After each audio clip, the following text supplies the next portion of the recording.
I had a couple friends ask me about my gun, so I'd try to make a video. This is my first ever instructional video, so try to bear with me. I'm certainly not a pro, but I'll try to hit on as many of the features of my Taurus 24/7 G2 as I possibly can.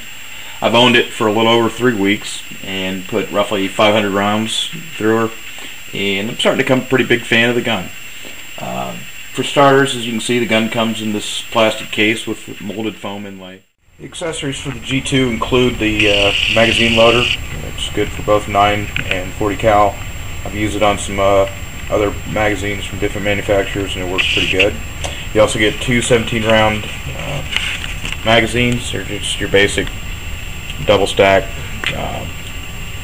Nice spring. I was able to load 17 rounds in without a problem. I've had some where you get them from the store and bring them home, and you can only get in maybe 80% of their capacity.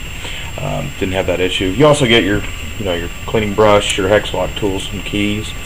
The key for this thing is what it does. It's standard on a lot of Tauruses. Is it basically you can lock the gun right here.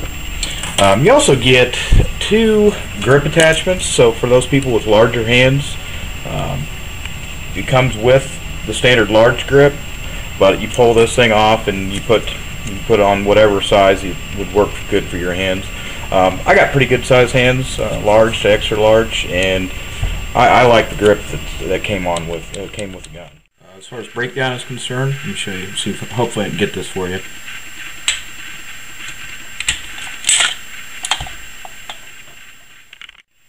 Here it is, all broken apart.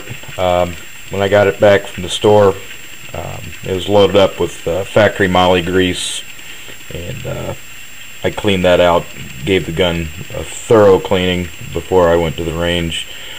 Just as a sidebar note, anytime you go shoot your gun, clean it when you get home.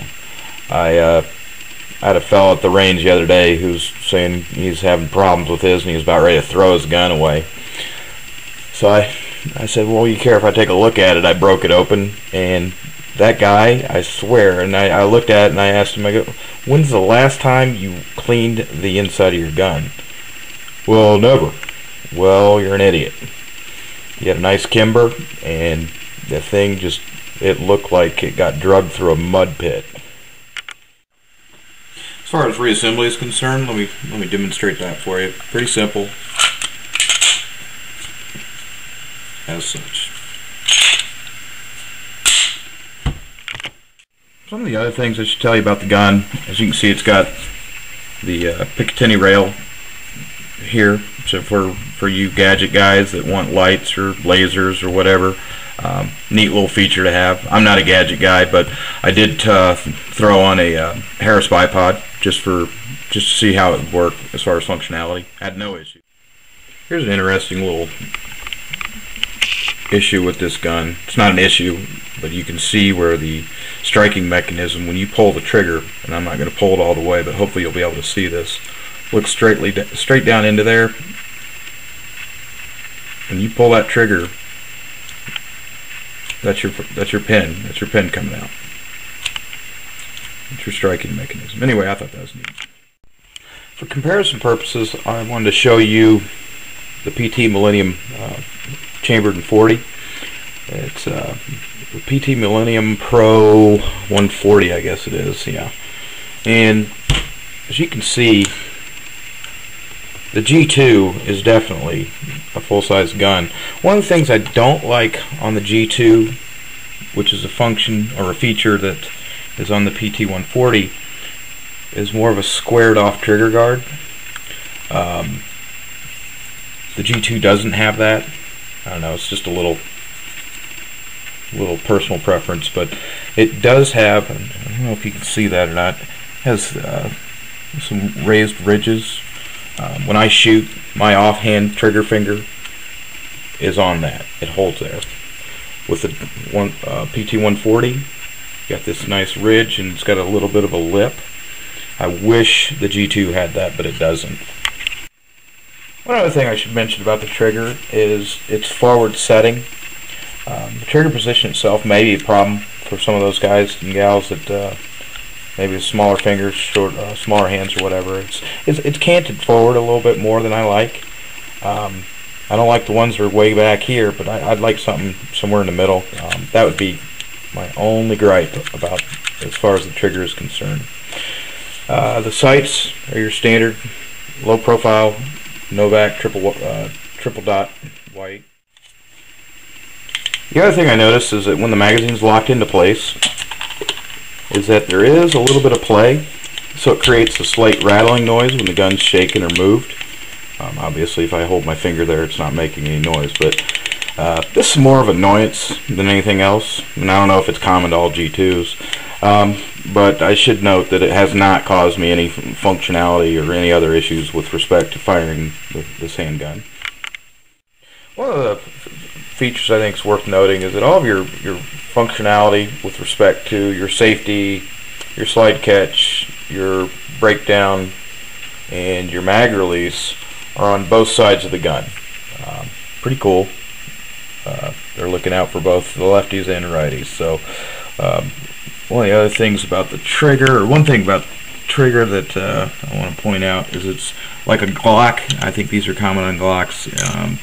It has a safety, trigger safety, and I think you can see that there.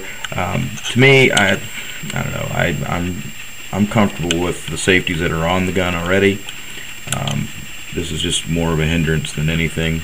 I understand that firearm manufacturers are trying to look out for our better interests, so that's fine, but not a big issue for me. I actually like this part the best, is putting where you can lock the gun and it will not fire and you cannot engage the slide on it at all. Just thought I'd point those out. Firing and cycling mechanism, never had any issue whatsoever. I've put Russian steel cased ammo through this thing. I've put your typical standard brass, and this thing ate it without any problem whatsoever. Accuracy is pretty good. Takes, like any gun, it takes a while to get used to. Overall, I'd rate the Taurus 24/7 G2 pretty good compared to other guns in its class. Personally, I don't think you can beat it for the price. I think I got mine for somewhere around $375. After 500 rounds, I don't have too many complaints or concerns other than what I've already noted. You're definitely not getting a Glock. I'm not a Glock guy. I'm not any specific brand of gun guy. I've got a few of them, and I don't gravitate towards one manufacturer or another. But it appears to me that on the couple of guns that I do own from Taurus, they're getting better. I noticed that they also come out, this comes in 9, 40, and 45 ACP, and they also have a compact model as well. Took me a couple of hundred rounds to get really the feel for it, and I like it. I hope I gave you guys and gals out there a better look at this gun, and if there's anything that you want to know about it that I can hopefully try to answer, let me know, and I'll try to provide some responses. Take care.